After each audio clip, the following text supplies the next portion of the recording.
আপনার আপনার ভাইপো কয়লা চুরি গরু চুরি সবার মধ্যে ইনভলভ আছে। আপনাদের কি ব্যবসা ছিল আমরা সবাই বাংলার মানুষ জানে। আপনার বাড়ির লোকরা আমেরিকা ট্রিটমেন্ট করাতে যাচ্ছে, লন্ডনে পড়তে যাচ্ছে। 10 বছর আগে কি আপনাদের পরিস্থিতি ছিল কি আপনারা যেতেন? আমরা নাকি চোর, উনি আমরা চুরি করেছি, এইভাবে উনি সব জায়গায় নোটিশ করেন। আরে অর্জুন সিং এর পরিবার 150 বছরের উপরে আমরা এখানে পশ্চিমবাংলায় বসবাস করি। আমি বিজেপির জন্য লড়াই করছি, আমি হিন্দুত্ব নিয়ে লড়াই করছি, আমি জিহাদিদের বিরুদ্ধে বলছি। জিহাদিদের বিরুদ্ধে বলা মানে তো মমতা ব্যানার্জির বিরুদ্ধে বলা।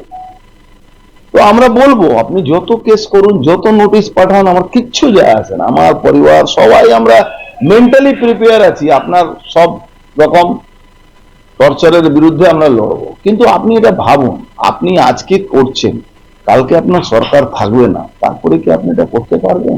তৃণমূল কংগ্রেস আমাদের শত্রু ভাবে। তৃণমূল কংগ্রেসের যা ক্ষতি করছি আমরা করছি, তার জন্যে কখনো আমার নোটিশ, কখনো আমার ফ্যামিলি লোকের উপরে নোটিশ, কখনো ছেলের উপরে, এখন আমার জামাইয়ের উপরেও নোটিশ পাঠিয়েছে, সিআইডি কে দিয়ে পাঠিয়েছে। তার মানে বুঝতে পারছেন কত নিচে লেভেলে রাজনীতি মমতা ব্যানার্জি করে নেন। আপনারা দেখছেন বর্তমানসময়.com।